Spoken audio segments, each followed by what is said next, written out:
I'm going to kick off to today's webinar, which is around how to build a business case for more budget in the contact center. And then if you can build budget, you could then afford some new technology. Now, why did we choose this as a title for today's webinar? Well, one of the most amazing things we discovered last year is we did a survey in conjunction with New Voice Media where we looked at what barriers stop you from your ideal contact center.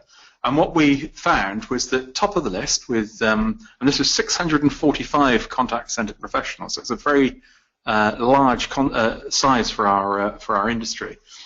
Budget came up top of the list with 67% of people citing budget. That's over 2/3 of our audience as their number one thing that was stopping them. And then immediately beneath that were three technology ones: IT issues, needing new technology, and the technology not joined up.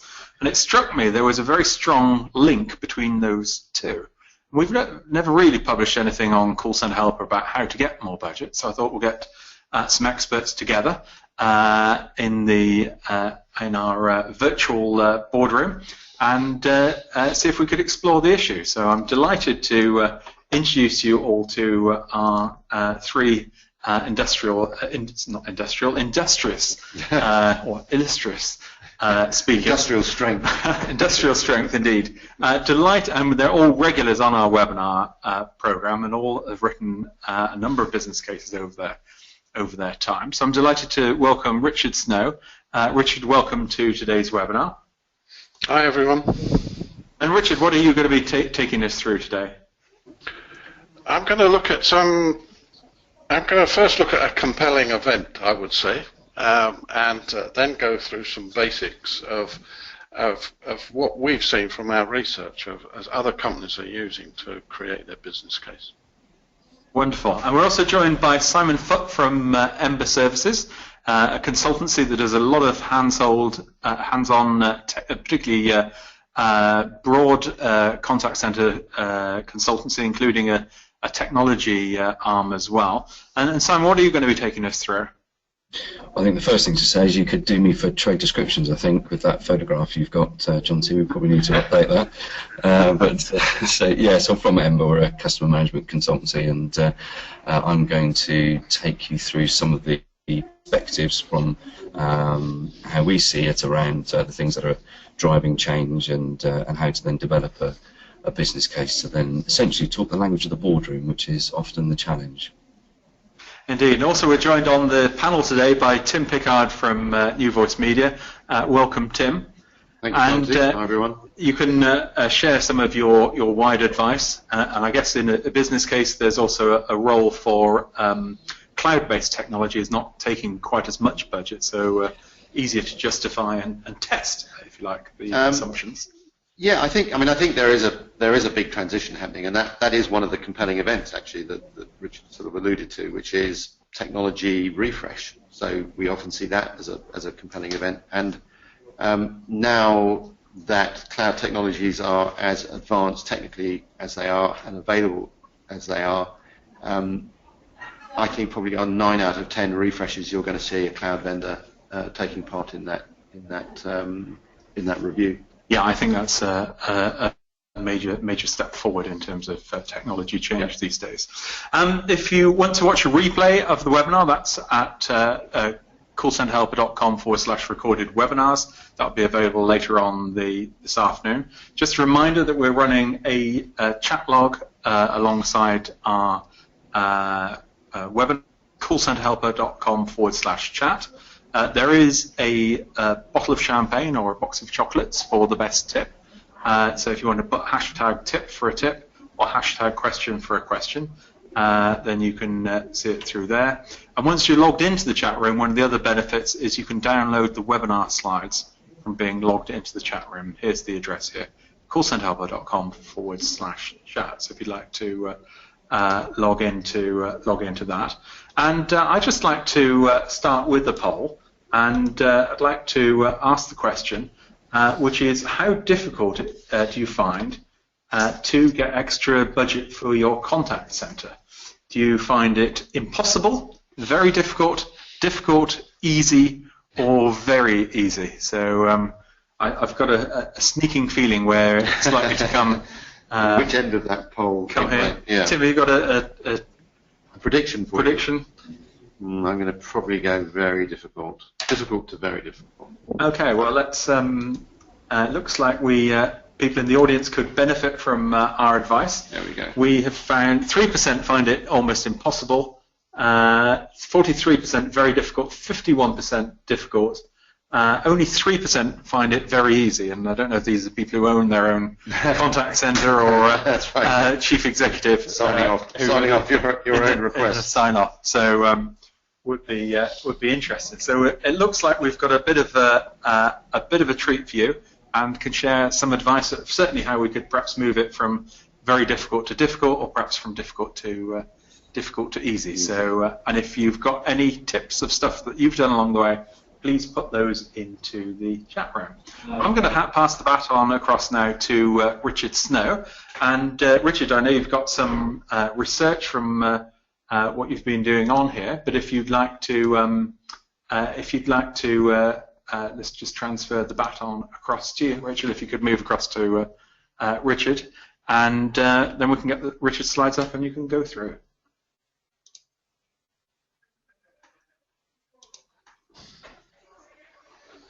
Okay. I think we just the poll was still showing, so I just think we need to transfer across to Richard again.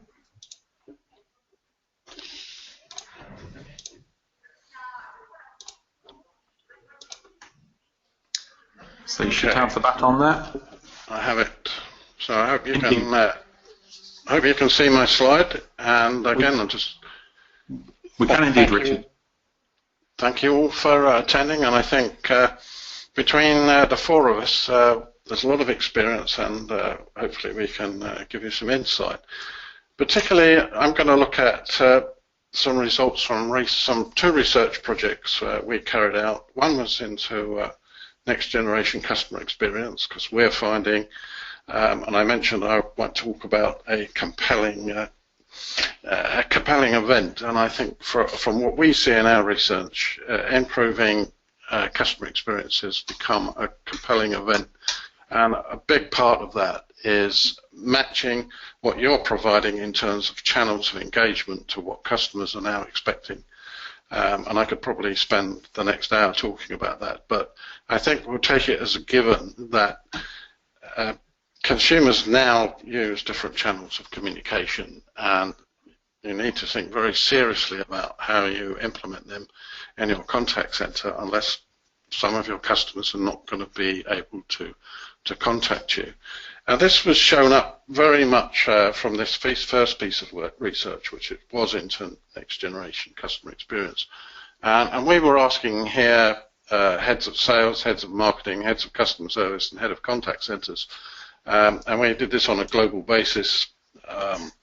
I can't remember the exact numbers, but this would have been 250, 300, as we say, qualified respondents, so senior executives from different companies.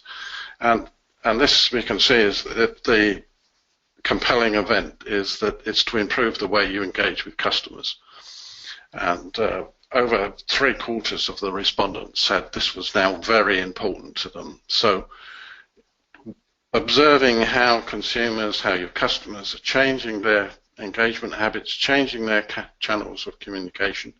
And so you can make a decision. Yes, I'll just support telephone. And then those people that don't make phone calls, like my 23-year-old daughter, who has, to my knowledge, never made a phone call in her life. And I pay the bill, so I know exactly how many phone calls she makes. Both mobile and fixed. She doesn't make phone calls on either of them.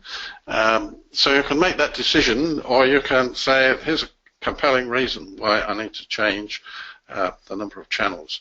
And we asked a follow-up question to that was, how do you think you might change? So a big part of it was improving training and coaching, so making sure that the call center agents are properly trained and have the right skills to deal with people. It's still vitally important, because that face-to-face. For those people that do make phone calls or have chat, even if it's a chat session, which my 23-year-old daughter does use, it's important that your agents are fully equipped to do that. But the next three most important ways that companies said, and Tim's already mentioned this, but one was to invest in contact center applications in the cloud. So looking at business systems like CRM, knowledge management, analytics. So 63% were going to invest in new applications, but 44% said they needed to invest in new communication systems, but both of those instances were in the cloud. So we're certainly seeing from our research that in terms of new technologies, most new technologies that are being implemented today are being implemented in the cloud. And then, as Tim was saying, and I'm sure Simon will come along and see, is that a lot of replacement technology is now going to the cloud, and that's perfectly illustrated by the fact that only 36% of people said they were going to invest in more on-premises systems. So I give that as a starter, and just really want to emphasize, please remember this slide as we go along. 77% of companies say it's important to improve the way they engage with customers, largely by investing in new applications and new communication systems in the cloud. Because then we asked the same question that Jonty asked in his research. So what's getting in the way of you adopting new applications? The biggest was we have no budget. And I think we've seen from the poll results that getting that budget is quite difficult. But underneath that, there's a lot of, similar sorts of numbers of respondents. So this was, in fact, a select all question, so people could select 1, 2, or 3, or 4 options. Typically, people chose 3. But not a business priority, not a strategic objective, no plans to change, unfamiliar with technologies and no resources, all around there at the 25 to 30%. So a lot of barriers getting in the way of adopting new applications. And I will remind you at this point to remember slide 2, which was to meet customer expectations, we need to invest in new technology, new applications, and new communication systems. We have a little bit of a flip there. Even more definitely, no plans to change. So clearly, companies have had, as you have said, a difficulty in going to the board to explain the need to change and getting the budget to change that. And then we can see underneath similar sorts of responses, but to having no budget, not a business priority, unfamiliar with technologies. But once again, a heavy emphasis is that, we have no budget to change, we have no plans to change, and yet we're sitting there seeing that we need to change because our customers have changed. So again, down to a real practical level, and I know Simon's going to go into this into more detail, but we asked those companies that had invested, how did they build a business case? What were the specific measures they put into the business case to get approval? And these were the top 9. And I think what you can instantly see is a very big focus on cost. We have to, and again, this will get repeated over and again, we have to go to the board, and the board is going to look at the case and say, how much is this going to cost us? Do we have the money? Is it justified? Is there a proper business case? Is there a return on investment? And it's only when you start getting down to levels like number 3, agent utilization, where I'm sure you see, and the same as I see, having started in call centers 25 years ago, there's that magic formula which says this is the number of calls, this is the number of agents we've got. If we keep the agents occupied this amount of time, then we can handle all of the calls. So agent utilization, driving up agent utilization to get more efficient use of agents was number 3. TCO links back to operational cost and return on investment. But what TCO needs to do is start looking at being able to not just save costs, but how to increase revenue. But we haven't got to anywhere until we get to metric number 7, increasing sales values. So although we want to look at TCO, so we need to look at costs, we need to look at savings, but TCO is also based on, return on investment is also based on, raising extra revenue. And looking at things like how will it help increase sales values? And I know lots of centre managers are under pressure to show how they can increase sales. And then we come down to another 2 cost-saving things with slightly different areas about reducing agent turnover and training costs. Just to give you an indication of the priorities that the company put on this. So this question was, what numbers do you use? And this is the percentages. Again, it's a multiple choice question. In this point of time, most people chose 4 or 5, somewhere between 4 and 5 on average, to put into their business case. But you can see, again, the numbers. 74% are putting in operational costs, building ROI. And again, I'm not going to run through all the different values, but just to get down and say it was only 36% of companies that actually were including in there how they could improve sales from their contact center. And when you get to those bottom 2, which are kind of a little less obvious, I would say, than straight operational costs and agent utilization, looking at things like agent turnover and training costs. So how can new technology help me reduce agent turnover? Because agent turnover costs a lot of money. Not the least, it costs a lot of money to retrain people. So one of my messages is going to be consider all these numbers and others. Simon will give you lots more, but don't just focus on the obvious. Look at some of the, if you like, some of the potential other impacts that investing in new technology can bring. And the good news is, and I slipped this one in since our rehearsal, the good news is that investing, particularly in cloud-based systems, those companies that have done it have seen benefits. And again, quite a large number of benefits. Again, the average was 4.5. So most people were achieving, to some degree, these benefits. And so they did save money. But and they did have need less internal resources, less demand on IT. These days, ITs have a heavy demand on them, and clearly by going to the cloud, that reduces that. But there's 2 others there which I've skipped over, which I think are quite vitally important if we go back to that first slide. That 69% of companies have seen that investing in new technologies has allowed them to innovate the way they engage with their customers, allowed them to innovate customer experience. And in this day and age, 77% said that's very important. So investing in new technologies is delivering on that. But another trend which we're seeing is that more of you are using agents at home.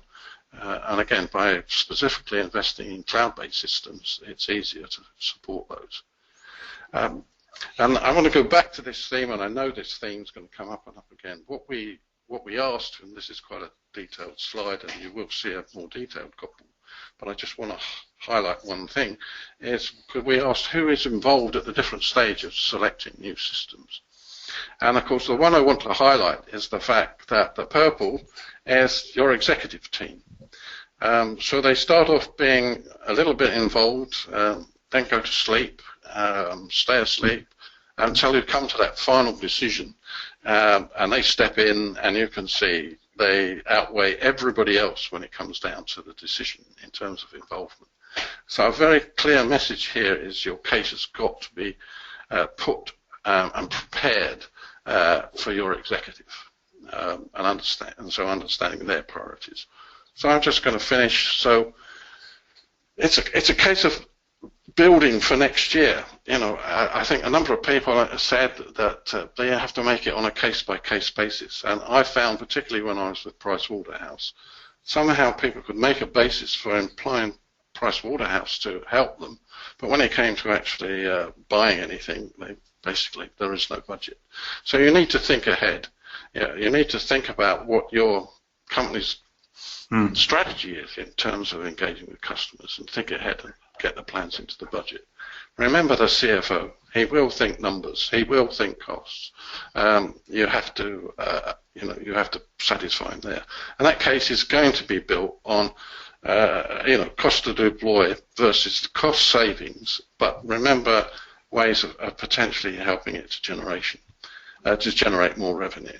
And finally, as I said, I think beyond the obvious. One of the things I hear people talk a lot about today is how agents impact customer experience, and our research says that's very true. In fact, to the point that our research tells us that happy agents are twice as likely to deliver on your key performance metrics like customer sat, net promoter, and customer effort. So it's very important to think about how new technology will help your agents, keep them more satisfied, and then you'll get that knock-on effect. And at that point, they were my points, and I think we're going to take some questions or hand back to John T. Okay, well, thank you very much for that, Richard. I think it's very key and very salient, some of the points, particularly the no budget, no line in the current budget for this year. So it's really a question of, if you're looking for something, try and plan for 2017. And quite interestingly, that might sound like an awful long way away since we're only just stumbled into 2016. But actually, if your financial year starts on the 1st of January, those discussions for budget are probably going to start kicking off from around September time. So there's not a lot of time between April and September. So it's actually quite a good start now to start building the business case, start getting consensus. So rather than being told you've got to do, you've got to do it is this year plus 1% or this year plus 3%. You can actually start building that into the plan. So I think it's very salient timing for that. The other thing about timing, obviously, is that a lot of businesses have peak periods, and clearly you don't want to be doing any change in those peak periods, so you want to be planning around that and planning budgets around those peak periods as well. So you've got to factor that into the planning cycle, the financial cycle, plus also your business cycle. Right, we're going to ask a poll question now of the audience, and here's quite an interesting metric. What is your customer lifetime value? So what would a customer be worth to your business over the complete lifetime of the customer? So is it £10,000 plus? That would equate to about $14,000 or 12,000 euros. Is it £5,000 to £10,000? Is it £1,000 to £5,000? Is it less than £1,000, or do you not know the customer lifetime value? So quite a range here coming through. So I'm just going to, I think we've got all the votes in here. So I'm just going to share the results on the screen. This is quite fascinating. So the first one is that most of our audience don't know the customer lifetime value. So if there's one takeaway to add on to our tips for today, it would be to try and see if you can find out what your customer value is. That's a very key one in the boardroom. I was talking with one contact center manager who reckoned that it took him 2 years with finance to work out a figure they would sign off, with £6,400 for a customer. But they could then say, if a customer was £1,000 into that journey and had a complaint, you then got to look at the bigger picture of if we can hold that customer by doing something really good for them, we will get potentially another £5,000 out of them. And it's quite a good metric to look at. Well, the other thing that helps you to do is to say, if I can reduce my churn rate from 8% to 5 or 4%, then you can attribute a real value to that. And there's part of an investment case. So, the outcome is churn reduces by 50% or 20% or whatever the number is, and that will result in a flow through of kind of net revenues of whatever the multiple is. And my experience is that talking to boards, anything that you can articulate in a very clear metric-based way carries a lot more weight than things that don't. So appealing to emotion will get you so far, but if you can put numbers around that and you can clearly articulate a cost saving through things like customer lifetime value and reduced churn, then that becomes much more powerful. Indeed, I think that's a very powerful metric. Chris has said it's not applicable to him because he's not in a sales environment. I'd say if you're not in a sales environment, it's potentially even more applicable to you, unless you're something like a council where people have to pay the council tax irrespective. But even then, it's quite interesting to realise what is a customer worth to you over that lifetime, because that's a key metric for getting business case. We're going to jump across to Rachel now in the chat room, and Rachel's going to put up some of the audience tips and questions. Rachel, across to you. Yeah, You're can right. you see my screen then? Fab. So actually Craig has sent in, he said our budget discussions for 2017 start in June, so not long for us. I thought that one was quite appropriate. And Lisa, on the back of the last poll, said, how does one begin to quantify what the lifetime value is? John T, what would you suggest? The lifetime value is really a question of you can quite often get this out of one of your financial systems, or in a simple metric you can work out what is the average spend of a customer over a course of a year, and how many years do you hold a customer for. So it's one that is a good one to start with your finance department. Go and ask them that question, because they ought to be able to give you that figure. They could certainly probably give you the average spend per customer. Richard, I don't know if you've got any thoughts on that one. I think my thoughts, my comments would be very kind of supportive of what you've just said. I'm a great advocate of customer lifetime value, because I think it is, the one true metric of the success of customer experience. I mean, if you're giving customers good experiences, good products and services, then they'll buy more and they'll become more valuable. But CLV, I'm having internal conversations. We're trying to build a paper, in fact, how to calculate it. It's getting more complicated. So I think, the steps that you were talking about, John T, was starting on, working at average spend, or,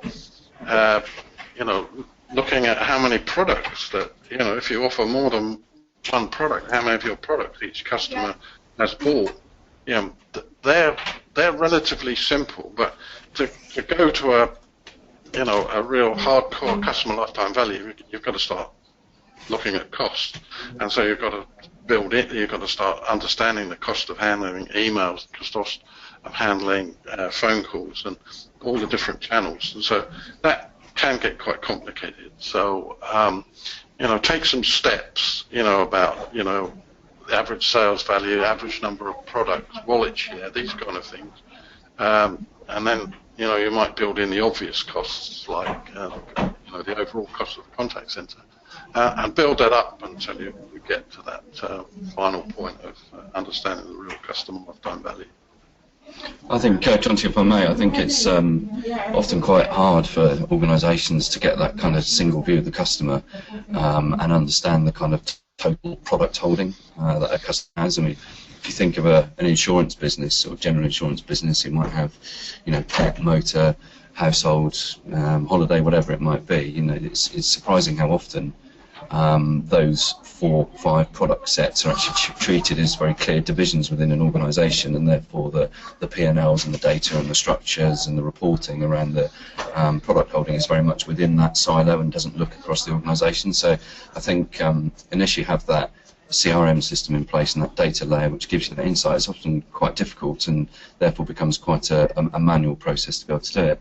And the other thing I was just thinking there, to I think it was Craig who said it wasn't relevant, was I wonder whether we should start calculating lifetime cost as well as lifetime value, because I was speaking with a local authority clients the other day, and they really do have a lifetime. They've got everything from birth to everything else in between. So therefore they do have that lifetime engagement, and they start to understand the cost of service delivery across each of those sort of points in that journey. So I think establishing that kind of lifetime cost is actually of merit and can be achieved, particularly if you're in a local or central or non-competitive environment. It's worth considering it, you know.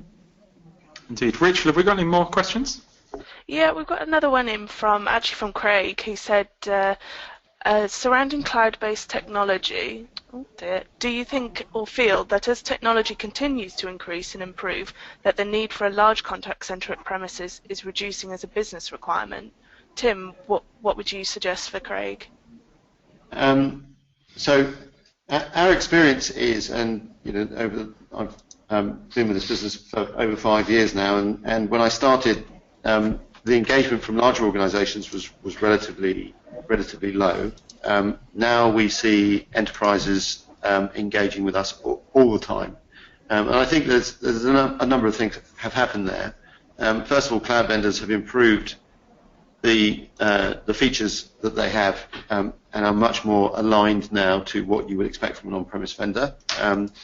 And the other thing is that cloud technologies have become much more accepted in this space. And I think those two things coming together have meant that larger organizations, and when I say large, you know, our largest customer has between 3,000 and 4,000 seats, and a very large number of centers around the globe. So, you know, that's a fairly significant organization. And as I say, the volume of interest from larger companies has increased dramatically, even over the last 12 months. Do we have a tip, Rachel? Yeah, we do. Michael said, I found it easier to get funding for IT projects by detailing the positive impact on either revenue or the customer experience, which I quite like. And we've got another question. Actually, I think it was on the back of the question Craig asked before. And he said, we currently operate from 14 sites around the world. A number of our sites are saturated, and utilising the existing space is forcing non-customer facing individuals to hot desk or work from home. Is there any other way other than moving sites to create better solutions, potentially exploiting cloud-based technology? I think that's probably a carry-on for you, Tim. Yes. Well, I mean, I think cloud offers a lot of flexibility around movement. So our customers can log in from anywhere. All they need is an internet connection and a terminating phone number. Call can be routed within, I don't know, 30 seconds to that individual. So it's a very flexible way that you can then manage your resources, both in terms of people in the office environment and those people who are not in the office environment. So this is something that is very common in terms of a solution for new voice media. You know, a customer has invested in technology, but they need overflow capacity. Yeah. So that might be in peak periods, or it might just be that they've outgrown the premises and they don't want to make that big investment in a move. And that's where cloud technology can provide a very useful solution. I think we've got time for one more tip in this section. Yeah, and it's coming from Lisa, who says, during my most recent round of budgetary requests, I was able to prove out that additional headcount could remain cost neutral due to the amount of order conversions happening during our peak periods. Hashtag sales values. Yeah. Yeah, perfect. I think the way you kind of recycle the benefits is often quite interesting, isn't it? So often you assume that business case needs to be on cost and reducing heads, but often it's the way of we need to free up some resource to be able to kind of deliver a web chat channel or something, rather than going out and recruiting a whole new set of people. You can recycle that benefit to help you deliver that. I was just thinking about Craig's question, if I may, John. It sort of strikes me that a lot of his questions are potentially around understanding what his future demand might be. So I think really understanding what that contact's going to look, going to be received by what channel, where, helps you to then understand, how many people with what skills located where, to then decide whether or not, what the location strategy is, and being really clear on what you think your growth is going to be over the next period to then say, okay, how does the technology enable us to deliver that solution? Indeed. Well, I think now's it. Sorry, Richard. I was just going to jump in, because I'm actually writing up a new benchmark research project at the moment, so I can't share any of the specific details. But what I've seen in the trend in the last 3 or 4 years is that to deliver on customer experience, that we are doing more and more channels. That's for sure. And not all of those channels are going to be in the contact center. I mean, they certainly aren't today. And so what we've seen from this latest benchmark is that people are using more and more employees around the organization to handle interactions, and certainly cloud-based technologies are helping that transition. So I think you need to look at, one of the things you need to look at is who in the organization is handling these different channels. Some of the impact that has and some of the cost implications of that you need to look at as well, and certainly the impact on customer experience. But I think I don't agree with a statement I've seen a number of people which says that the call centre is dying.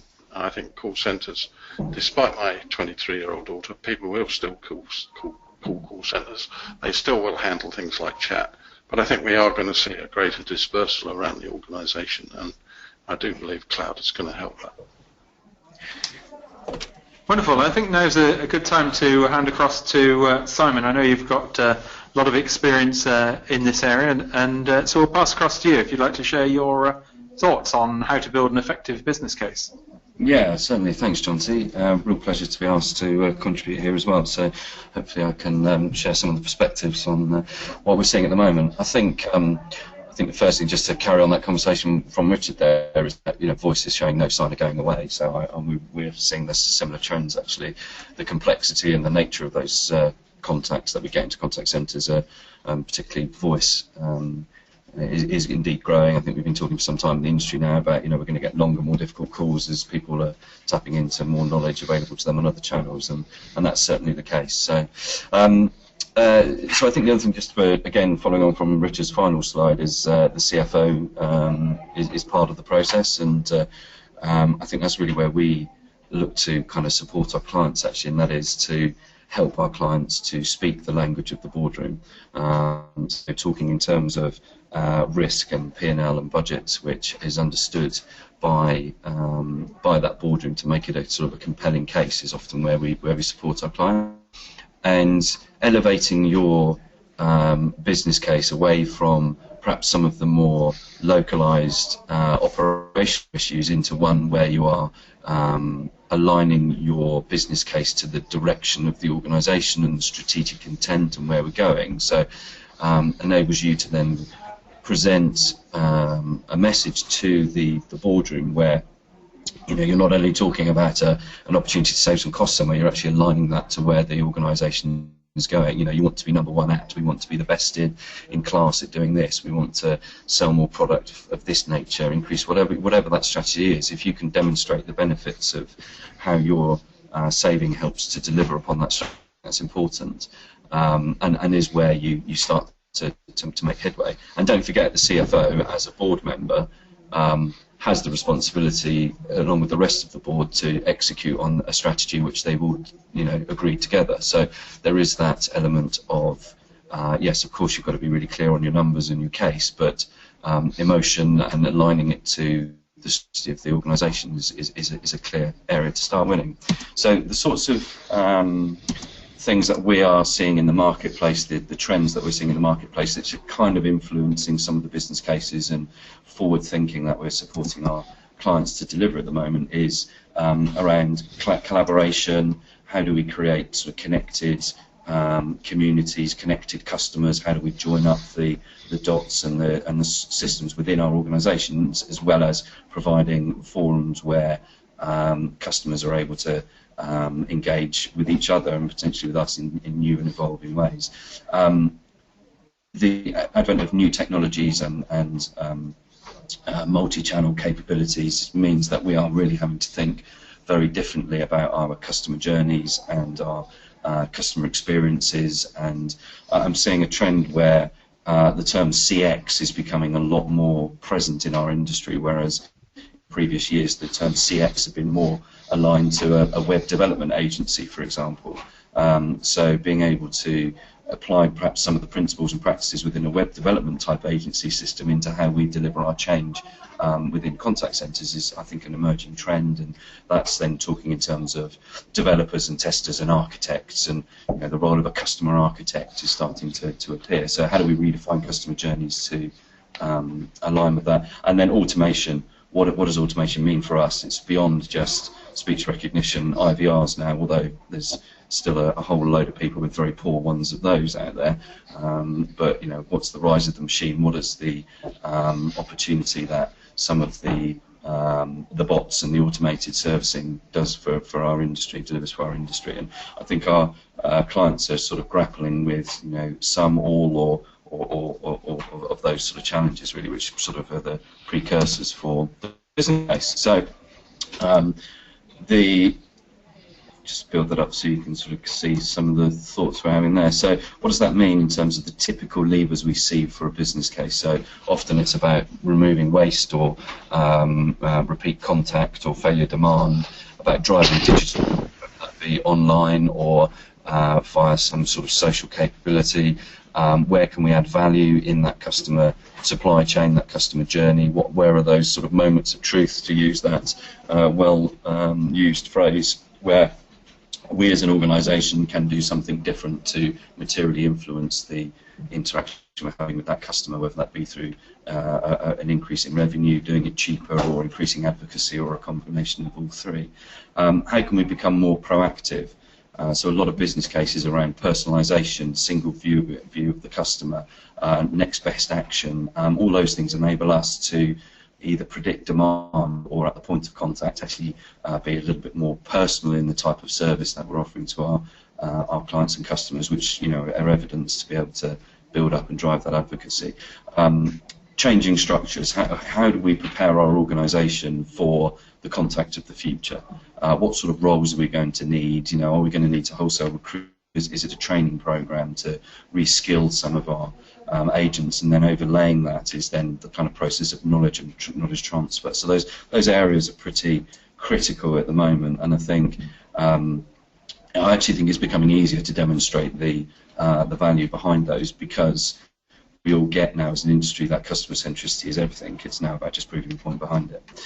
So typically the benefits we work through are grouped into sort of one of these four quadrants, really, around that operational efficiency. How do we drive advocacy and loyalty? Where can we increase revenue or differentiate ourselves in the marketplace to ultimately deliver more revenue? And where can we drive up staff engagement and loyalty amongst our people?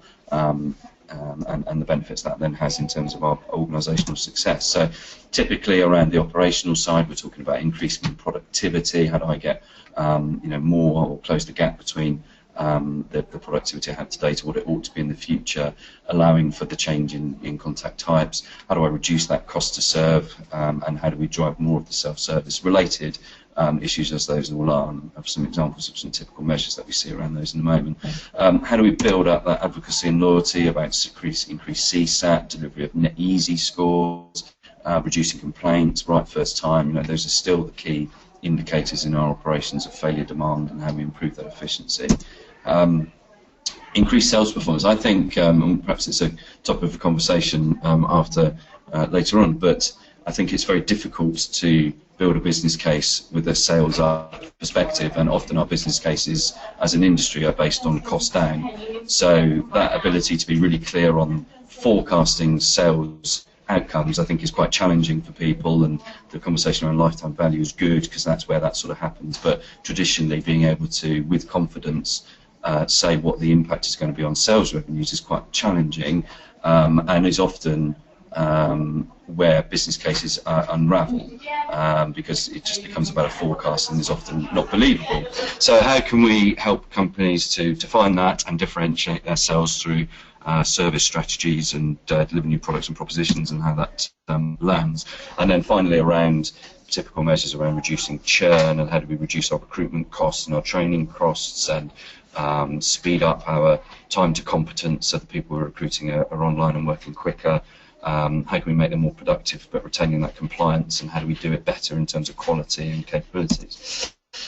So just a few things to sort of bear in mind. The way we would engage and how we sort of best feel it works is to try and define and group your requirements or potential benefits up into logical pots, and here it's about cost efficiency, revenue, customer advocacy and ease. And I think what's really important is investing the time in understanding your current state. So how much are we spending today to do it? How many times are we doing it? How effective are we at doing it? If we don't understand what the baseline is today, it's very difficult for us to then be able to define what the opportunity is and what the future will look like. And that is often into the data. I mean, we as an organisation love to wallow in the data, and that's our kind of preferred hunting ground, if you like. But being able to get down to that cost per transaction enables you to be really clear on how much are we spending on it today, what are we going to spend on it in the future if the technology changes, or what are we going to what's the likely cost of our service going to be in the future if we're getting more of it or it's taking us longer. So being really clear on that perspective, I think, is really important. And then finally, let's be really clear on what we think the future demand is going to be by channel. So the example here is primarily about what type of contact are we going to be receiving. So are we going to get more inbound calls, or are we going to get less? Are they going to take longer? Am I going to need more people to do it? Am I going to have to pay more for those people because they're more complicated, more difficult contact types? And what's that going to do for my costs? So being really clear across that landscape what my future demand looks like, I think, is a key way to start developing your sort of business case behind it. So it's quite interesting that we seem to spend an enormous amount of time with organisations working through a business case, but spend little to no time considering how we're going to realise the benefits. So what that says to me is we work really hard as an industry to get the board to buy into our plans and invest in the money, and then as soon as we get the money, it's like a collective sigh of relief, and then we forget to actually go back and check what we said we were going to deliver is getting delivered. So benefits tracking and enablement and delivery and benefits realisation is actually a critical part of the business case process, which is often overlooked, and that's where the opportunity is. That's where we really drive the value in our business, is making sure we deliver what we said we're going to deliver. So how best to do that? Being really meticulous around a benefits case register, benefits register. What did we say we're going to deliver? How much did it say it was going to deliver? When? Have we done it? Do we know the contribution that each of the component parts of the business case is going to make to the overall business strategy, and has it delivered? And if it hasn't, are we going to do something different with it? And being really clear on those baseline measures so that we can say, have we seen the shift which we anticipated in our business case? If we haven't, is that because something we've done or because something has changed in the market?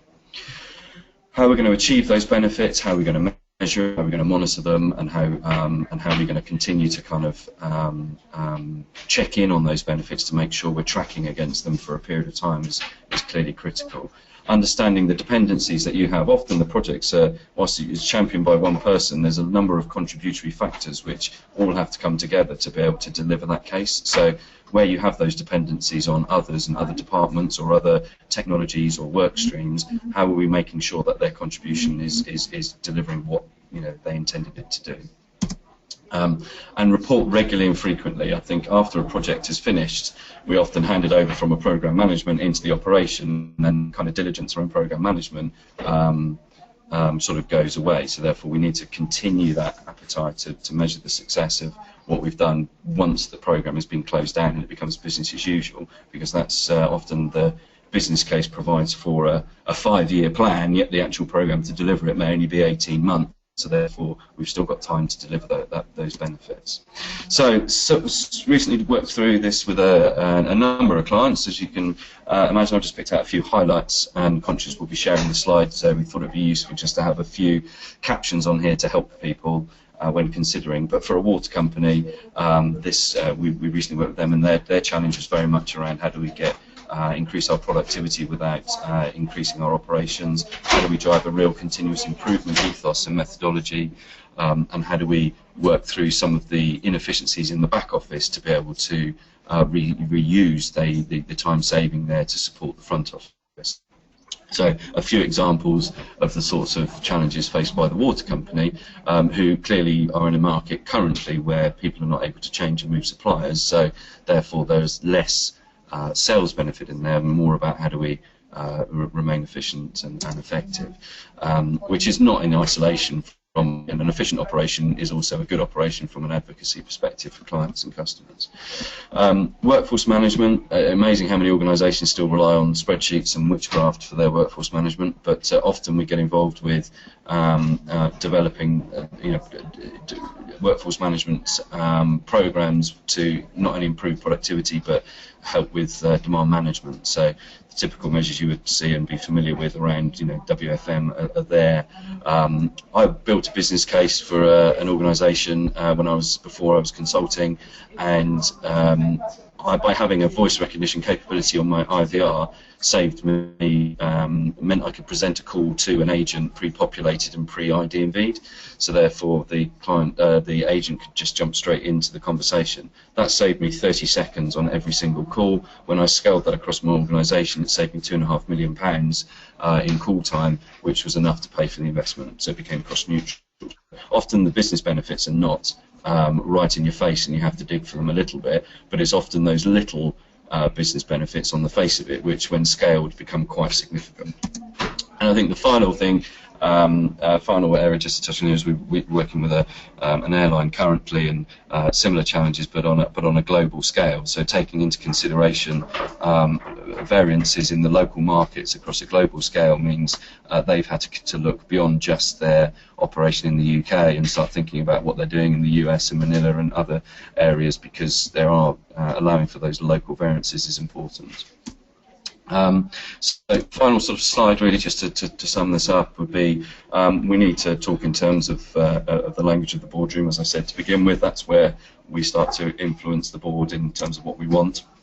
We have to be really clear on the current state and then to be able to then articulate the future state. So we're going to have a really good handle on what it is we do today, or we can start building what we want to do tomorrow. We need to be really clear on the requirements that we're going to have in the future. It's difficult to predict at the moment in this fast-moving technology environment to know, what we buy today, is that still going to be relevant in 5 years' time? So picking partners that can scale with you and develop with you is clearly important, and you have to find that compelling event. It might be your product is end of life, it might be that you've outgrown your current services or current building, or whatever it might be. It might be you have an opportunity to really disrupt and differentiate yourselves in an otherwise crowded market. It might be about you need to do it for less. It might be about cost control, or you might have a significant business risk. If we don't do this, something's going to stop happening. If we don't replace our point of sale technology, we are no longer going to be able to take credit card payments. That's a pretty compelling business case, and if you've got one of those, you're lucky. If you haven't, it's trying to find one. And remember, that emotion does work too. Let's show the pain that our customers are going through to the boardroom. That still works, and it's a useful technique. So remember that we need to engage their hearts as well as their minds. And key actions really are take good advice, look across your sector when building business cases and outside of it to see what others have done and learn from them. Be clear on where you want to play in the shape of your future business and what it's going to look like, and be really clear on that benefits realisation approach. That's me. Wonderful. Thank you very much for that, Simon. Been asking the question in the chat room of if anyone in the audience has recently written a business case or is in the process of doing one now. Some quite interesting insight. Lisa said, I'm in the process of writing one right now. Glendon said, I've written one previously for funding approval for a disaster recovery cloud-based fallover solution. So that's quite a good one to write, because that's about keeping business continuity doing. Charles said, if we could find the correct solution for the goals we'd achieve, we may be starting the process of writing a business case right now. So a range of different examples. One that I found, I get an awful lot of case studies of various technology. One of the big things I find, just very simple, is people moving building. If you're going to be moving to a new building, you tend to, it's a lot easier and actually de-risks the move if you put new technology into the new building and then just move across and switch to that new technology. So just a simple little tip there for how you could improve the technology. We're going to jump across to Rachel now, and I think, Rachel, we've got time for just a couple of tips. So if you'd just like to put those up on the screen. Yeah. Right. Kenley said, we're a retailer and we've definitely seen a reduction in both chat, voice and chat. This doesn't tie in with what trends you're seeing. So Simon, what would you say back to that sort of situation? It'd be interesting to know where they're going then. Is that, have you seen a corresponding reduction in footfall into stores, and is there something more fundamental there? What's quite interesting is that we've got one client who's actually considering turning off chat because it was put in as a contact deflection sort of technology in a way, but actually now they're finding they're having more chat than they had before, which means their contacts with their customers have gone up markedly, and therefore it's not actually deflecting contact at all, it's generating it. So it's quite interesting. So you know, it's going to change market to market, season to season, but you know, all the indicators are that you know, it's showing no sign of going away, and there's a drop in voice, but it's not stopping. Okay, thanks for that. We've got one final question, I think, from James, saying, what is the best form of evaluating customer service? What is the difference between this and NPS? Richard, what would you reply? What would you be? I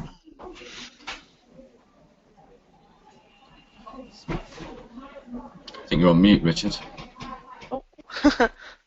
I did, yeah, right. Sorry about that. I'm sorry, I'm glad we've only got 3 minutes left because I've wrote a paper on this which got published and created quite a stir in the marketplace.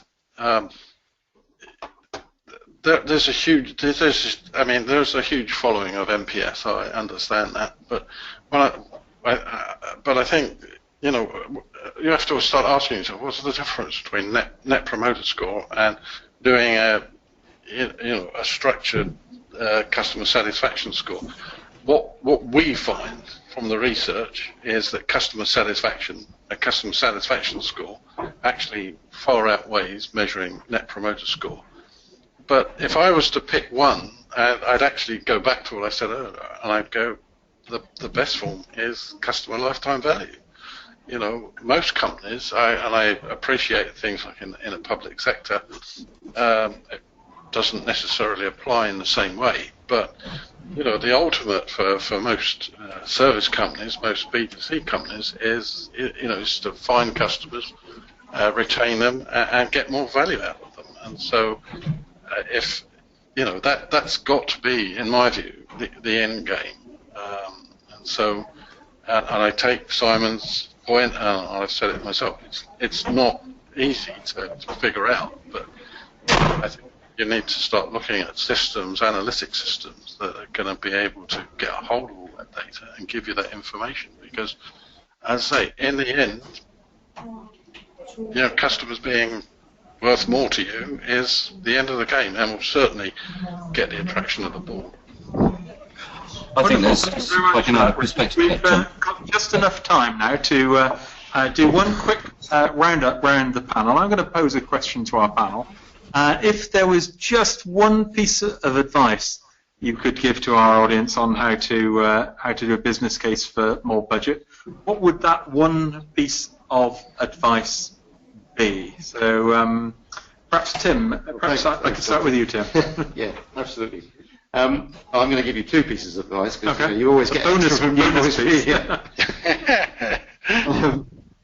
I think what I said earlier, which is be very metrics orientated and look at how you can either reduce cost or increase sales or value in some way, and that can be you can see intended or unintended benefits from that.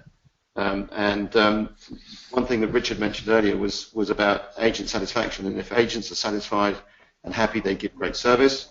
I want to give you an example of that. On our website, there's a case study from Vax, who have many millions of customers in the UK. After they implemented our cloud-based technology plus CRM from Salesforce, their employee satisfaction actually went from the bottom of the employee satisfaction survey to the top in 12 months. Excellent. So their agents were very happy with the technology because it empowered them to do a great job. Yeah. So I think one is intended benefits, cost management, and the other one is what unintended benefits are you going to see from implementing a system a new system like employee satisfaction that absolutely boosts the you're giving your customers through that employee satisfaction. Excellent. Simon, if there was one piece of advice? Yeah, so I think it's about speaking the language of the boardroom, so really elevating your pitch into terms that they understand, and that's both the financials but also about aligning it intrinsically to the strategy and the organisational intent of the business. We want to sell more. We want to do less in terms of cost. We want to increase revenue, be number one, etc. I think if you remain too down in the weeds, as it were, and too local and parochial in terms of what you're trying to do differently, then you lose people. So I think you need to be thinking and positioning yourselves at a higher strategic level and elevate that pitch to the boardroom. Excellent. Richard Snow. I'm going to drop back to my days when I was at Pricewaterhouse Consulting and agree absolutely with both the last two speakers. When we were hired to build business cases to buy new technology, then most of the teams we got involved with were down in the nitty gritty. And then you get to the final step, which is you have to go to the board to get approval and get the money. And if you don't, if you're not aligned with where the board, I think I'll pick up what science is. You're not aligned with where the board is going, what their objectives are.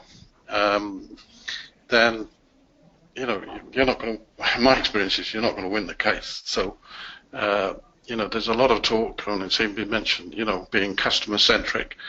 Are boards really customer-centric? Do they understand that, the impact customer experience can have on the future, revenues, costs of the business?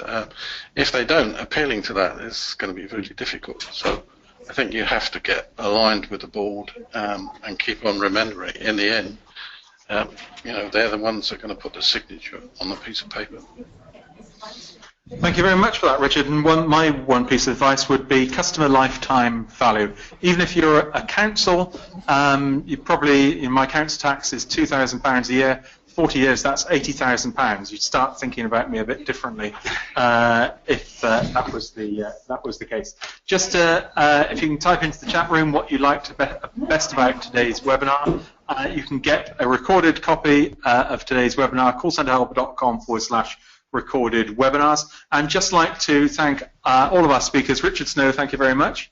Thank you. Simon Fox, thank you very much. That's great. Thanks, John T. And thank you, Tim Pickard. Look forward to speaking to you all again in 2 weeks' time, where we're going to be looking at how to design a better forecasting spreadsheet. So thank you very much. Goodbye, and see you in 2 weeks' time. Bye-bye.